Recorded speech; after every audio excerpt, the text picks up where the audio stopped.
बिस्मिल्लाहिर्रहमानिर्रहीम। अस्सलाम वालेकुम दोस्तों, क्या हाल चाल है? ठीक है, सब खैरियत से हैं। अल्लाह पाक से दुआ है कि अल्लाह पाक आपकी रिज़्क़ में, उम्र में ढेरों बरकतें अता फरमाए। और मैं हूँ आपका दोस्त साफ़ अमजद अली और आप देख रहे हैं अपना यूट्यूब चैनल शामकीन कैटल फार्म।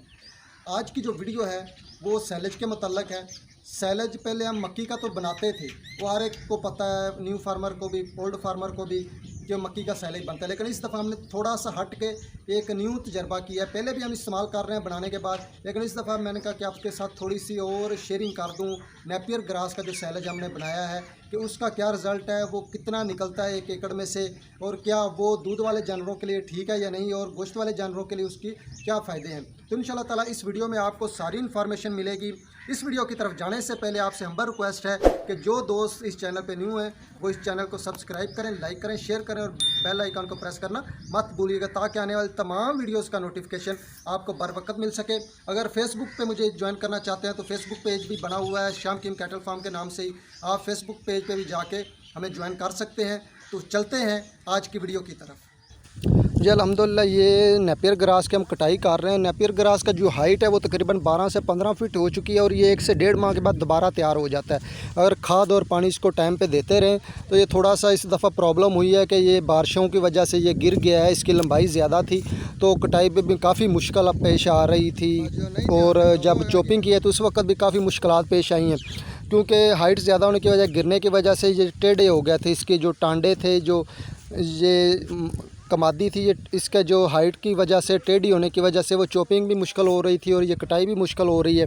लेकिन अल्हम्दुलिल्लाह बड़ा ज़बरदस्त इसका साइलेज बनता है। इसकी जो प्रोटीन है वो तकरीबन 8 से 12% इसके अंदर प्रोटीन होती है, और जो फाइबर है वो 26 से 28% होता है, और इसकी काबिल हज़म जो है वो तकरीबन 55 से 58% ये जिस्म के अंदर जानवरों के हज़म हो जाती है।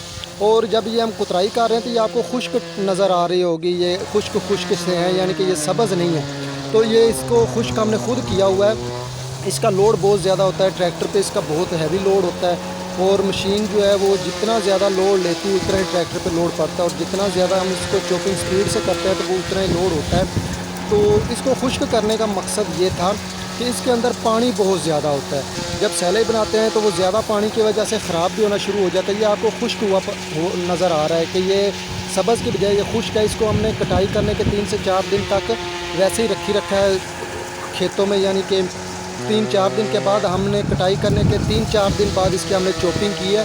तो उसके बावजूद भी ये बहुत लोड लेती है मशीन जो है, ट्रैक्टर पे भी काफ़ी बोझ होता है। और इसके खुश्क करने का मकसद ये था कि ये थोड़ा सा खुश्क हो जाए और इसके अंदर पानी की मकदार कम हो जाए ताकि ये ख़राब ना हो। लेकिन उसके बावजूद हमने फिर भी इसके अंदर मक्की शामिल की है, कि मक्की का जो सैलेज है वो भी हमने इसके अंदर थोड़ा शामिल किया। ये 1 एकड़ नेपियर ग्रास था और 4 कनाल मक्की थी, बहारिया मक्की थी, लेकिन ये थोड़ी सी लेट थी, इसकी हाइट कम थी, छली भी इसकी छोटी थी। लेकिन इसको हमने इसके अंदर मिक्स कर दिया है ताकि इसकी प्रोटीन तो नेपियर ग्रास की बहुत ज़्यादा है, लेकिन इसके अंदर अगर पानी की मकदार कहीं ज़्यादा है तो वो खुश्क हो जाएगा, वो इसके अंदर मिक्स हो जाएगी। तो ये दोनों मिक्स करके भी हम इस्तेमाल करवा सकते हैं, बना सकते हैं। लेकिन अगर हम इसको मिक्स ना करें, अकेला बनाना चाहें, तो वो 3 से 4 दिन इसको खुश्क करने के बाद फिर हम इसकी चॉपिंग करें तो बड़ा ज़बरदस्त रिज़ल्ट निकलता है। तो ये मक्की की अब चॉपिंग कर रहे हैं, पहले हमने नेपियर ग्रास की चॉपिंग की है, उसके बाद ये मक्की की चॉपिंग कर रहे हैं। तो गर्मी के दिनों में, हबस के दिनों में, ये मैं कहता हूँ ये लेबर की हिम्मत है, इनको मैं सलाम पेश करता हूँ कि इन बेचारों ने हमारा साथ दिया, और इतनी हबस ज़्यादा मौसम में इन्होंने ये हमारे साथ 3 से 4 दिन चले हैं, कटाई की है, चॉपिंग की है, और फिर इसको डंप करने तक ये हमारे साथ ही रहे हैं। तो अल्हम्दुलिल्लाह ये मशीन भी हमारी अपनी, ट्रैक्टर भी हमारे अपने हैं, ट्राली जैक वाली भी हमारी अपनी, यानी कि जितनी चीज़ें हम बचा सकते हैं परचेज़ करने से या किराए वाली चीज़ों से बच सकते हैं, उतना ही हमारे लिए ज़्यादा फ़ायदेमंद है। अब ये नेपियर ग्रास का फ़ायदा क्या है? इसका फ़ायदा ये है कि अगर 1 एकड़ में जो बहारिया मक्की है वो 500 मन निकलती है, तो ये जो नेपियर ग्रास है वो 1 एकड़ में से 700 से लेकर 800 मन निकलता है 1 एकड़ में से। और उसके बाद इसकी मैंने आपको प्रोटीन भी बता दी कि 8 से 12% इसके अंदर प्रोटीन होती है, और जानवरों के जिस्म में काबिल हज़म होने की जो शर्ह है वो 55 से लेकर 58% तक होती है। इसके अंदर भी पानी की मकदार शामिल होती है। लेकिन इसको जब हम खिलाते हैं तो दूध वाले जानवरों को इसका थोड़ा सा नुकसान होता है कि दूध वाले जो जानवर हैं इसको अगर हम छोटी हाइट 5-6 फीट हाइट वाला नेपियर ग्रास खिलाएंगे तो बड़ी ज़बरदस्त उसका रिज़ल्ट मिलेगा, जानवर बड़ा शौक़ से खाता है। लेकिन अगर दूध वाले जानवरों को हम 12 से 15 फीट हाइट वाला नेपियर ग्रास खिलाएंगे तो वो उसका जो दूध है वो कम हो जाएगा, खुश्क हो जाएगा और उसके बाद उसके थोड़ा सा मैदे में भी प्रॉब्लम आ सकती है। इसलिए दूध वाले जानवरों को कोशिश करें कि छोटे हाइट वाली 5 से 6 फीट हाइट हो तो उसको खिला दें दूध वाले जानवरों को। लेकिन ये सैलेज बनाने के लिए या गोश्त वाले जानवरों के लिए इसका कोई मसला नहीं है। अगर आप छोटी हाइट में बना लें तब भी ठीक है, अगर आप 12 से 15 फीट वाली तैयार करके सैलेज बना लें तो भी कोई मसला नहीं है। तो अल्लाह पाक का शुक्र है कि हमने पहले भी इसका तजर्बा किया था और इस दफ़ा हमने ये दूसरा तजर्बा किया है। दूसरी दफ़ा हम इसको तैयार करके सैलेज बनाया है और इस दफ़ा हमने इनको 3 से 4 दिन खुश्क करने के बाद सैलेज बनाया। पहली दफ़ा जो थी हमने फ्रेश का बना दिया था तो उसके अंदर जब ट्राली हम ऐसे पलटते थे डंप करने के लिए तो वहाँ से पानी निकलता था इसके अंदर से। लेकिन इस दफ़ा अल्हम्दुलिल्लाह 3 से 4 दिन खुश्क करने के बाद इसके जो अंदर पानी था, जो ओवर पानी था, वो ख़त्म हो चुका है।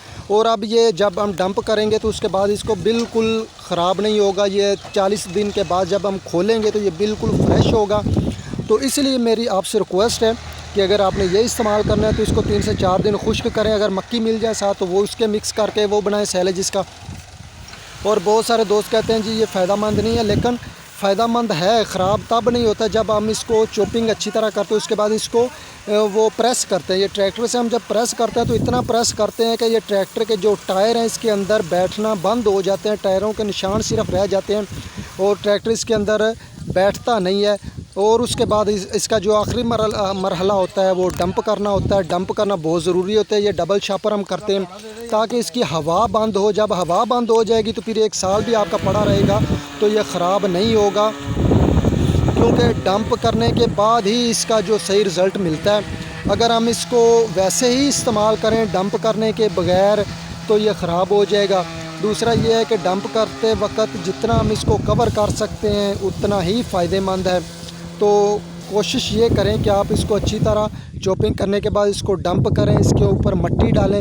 ये हमारी टीम है, गर्मी बहुत ज़्यादा थी, हबस का मौसम था, तो लेकिन फिर भी इनकी हिम्मत है कि इन्होंने इसको डंप करवाया हमारे साथ मिलके। और इसके ऊपर हम मिट्टी डाल रहे हैं। ये पहले वाली जो ढेरी पड़ी हुई थी वो थोड़ी सी ऊपर से मिट्टी उतर गई थी बारिशों की वजह, वो मिट्टी डाल रहे हैं। और ये जो आज हमने फ्रेश तैयार किया है वो भी आपके सामने नज़र आ रहा होगा कि उसके अंदर ऊपर भी हमने मिट्टी डाली है, उसको अच्छी तरह डंप किया ताकि ये ख़राब ना हो। उम्मीद है आज की वीडियो आपको पसंद आएगी। अगर आप मुझसे कांटेक्ट करना चाहें तो मेरा नंबर शो हो रहा है, आप मुझसे कांटेक्ट कर सकते हैं। अपनी दुआओं में याद रखिएगा। ओके, अल्लाह हाफिज़।